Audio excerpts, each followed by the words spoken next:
twisted. Video, because I want to play some.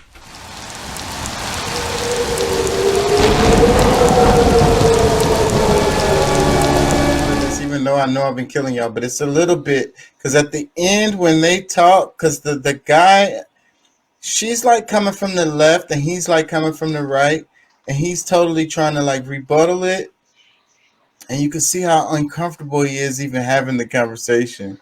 I want to play that part, but let me read the comments, a couple comments. The first comment says, Robbie's face at the end of the radar, we're all getting fired. Another comment, it says, don't know how the Hills gatekeepers let this get on the air, but I salute Bree for taking the career risk. This is integrity. Another comment, the people who clapped are gross. It says, respect for this, Bree. Might consider subscribing again, assuming they don't punish her for this. Another comment, no other news show even talks about this stuff. Thank you. Yep. More love for Bree comments. Shit, I Yeah, got love man. for Bree too, goddamn. She get fired till I sponsor her for a couple of days.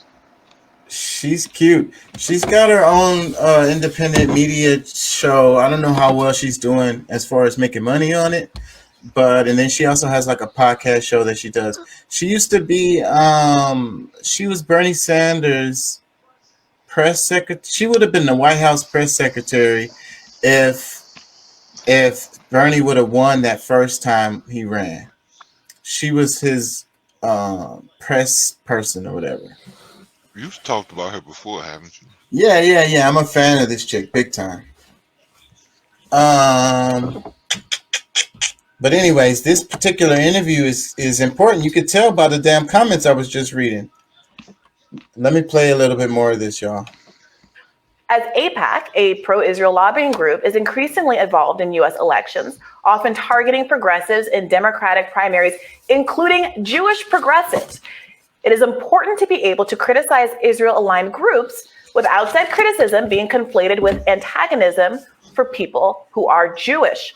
And it is important that real moments of anti-Semitism, like statements made by Ye, are not minimized by those seeking to use this moment to fight geopolitical battles. This episode of Maher's show was one of the most appalling examples of whataboutism I've ever seen, so much so that even his own audience turned against him. Quote, every single time I tune into a YouTube Bill Maher clip, I find his humor and his take on religion and politics and popular culture absolutely spot on. He's so adept at capturing the essence of the story with a prodigiously incisive wit. So after watching this, I'm left asking the question, what the F happened this time? Said one top poster. Quote, Bill, it's just asking the barman if the beer is good. Of course it is. Of course Israel's not doing anything wrong if you ask him. Come on, I expected more from you. Said another.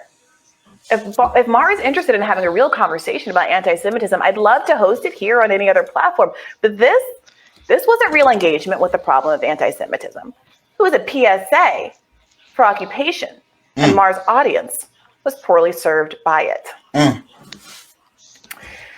So that got a lot of pushback. His interview did, not just for the reasons that I articulated, but because Benjamin Netanyahu is also in the middle of a corruption scandal that Maher asked him 0 questions about. It was all softball lobs, and it was really weird to watch something that was ostensibly about Kanye West, 90% of which ended up being about these progressive congresswomen's tweets and kind of defending Israel's actions in the region. Yeah, well, I mean, he should have been asked about the corruption allegations, although with those kinds of interviews, you never know if, like, a condition of landing the interview was we're only going to talk about. Yeah, but that's the problem. That's exactly the problem. People are asking, why do you invite Benjamin Netanyahu on for a segment to talk about Kanye West tweets? Yeah.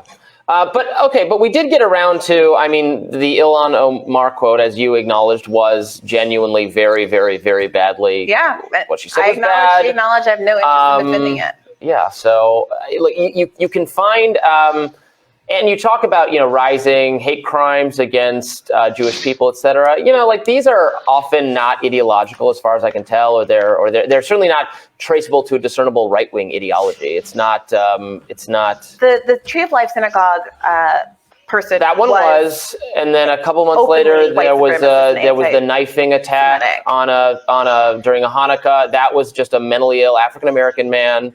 Yeah. The attacks on the streets of New question- York are the mentally ill question is, people, when by Donald and large, Trump, committed by black people. but Robbie, why By is black this, why people? is this deflection from? It's not deflection. No one in the Democratic Party has an issue, and no one on the left has an issue saying that any one of those attacks is horrific and anti-Semitism. People attacking people on the basis of being Jewish and on the basis of their faith and ethnicity is patently wrong.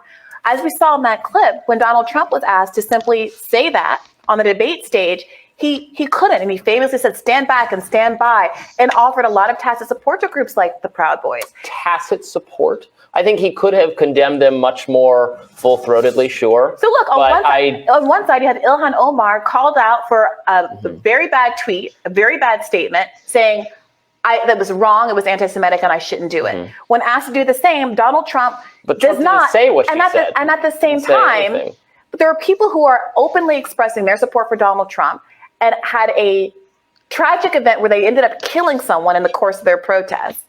Donald Trump was asked to disavow them because they expressed their support for him. That's not his fault, right? People can like you and you can't like them back. But then you have to say, "Oh, I don't like you back and I disavow what you're doing." Donald Trump demurred, wasn't willing to say that. And then in the course of the interview that we just watched, Benjamin Netanyahu and Bill Maher go out of their way to give credit to Trump and laud Trump for being quote unquote good to Israel. And this is the fundamental problem. The conservatives who are often the white supremacist energy in this country is right aligned. It is. And so there is this weird way in which being good to Israel and supporting these kind of hawkish policies, which still the majority of the Democratic Party, the majority of the Republican Party support, despite there being this niche anti-war movement within the Republican Party now. But the majority of Republicans have substituted the idea of being pro-Israel for its own world-building geopolitical reasons with the idea of being a friend of Jewish people, including Jewish people in the United States. And that is a dangerous conflation because it means every criticism of what the Israeli state does is described as anti-Semitism. Obviously, I don't think it's de facto anti-Semitic to criticize some aspect of the Israeli government, or even to question giving aid to Israel, as Republican figures, including Rand Paul, routinely do and oppose. I'm more so. I agree with you on that, and yeah, the interview was kind of all over the place. Yeah. But I take umbrage at characterizing the rise in anti-Semitic hate crimes as discernibly attached, as maybe you're not doing, but I see it done in the media all the time. Well, the rise in bullying in school, everything is about the Trump effect, and it's not. Yeah, I do want to be careful about it. It's not Republicans' fault. There are people who can do crazy things that can articulate their support of any number of parties, and that's not their fault. I completely agree with you on that.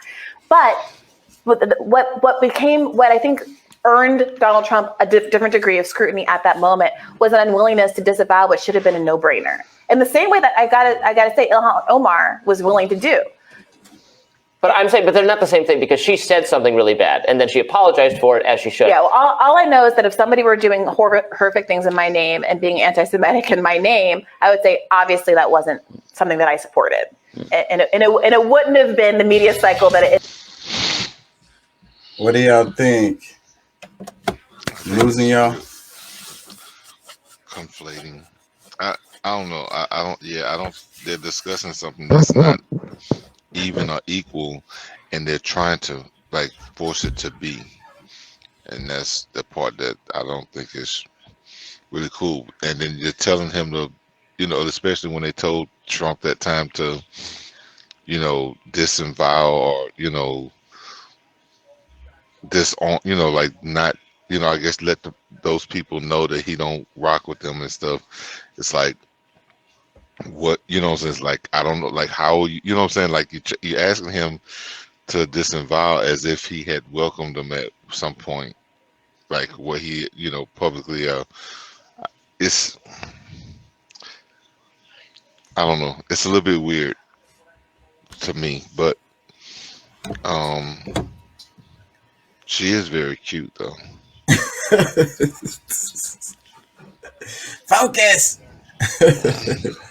Oh yeah, man, she distracted. I ain't gonna lie. Freaking yeah. So they're having the argument about what's anti-Semitism a bit. So it's like conflating the idea that when you criticize the state of Israel, it's connected to the people, Jewish people, so like around the world. So Supposedly. then that makes you anti-Semitic, being yeah. Just woke up. Anti-Semitic. I don't know if this is the clip that you sent me, but this clip popped up on my phone.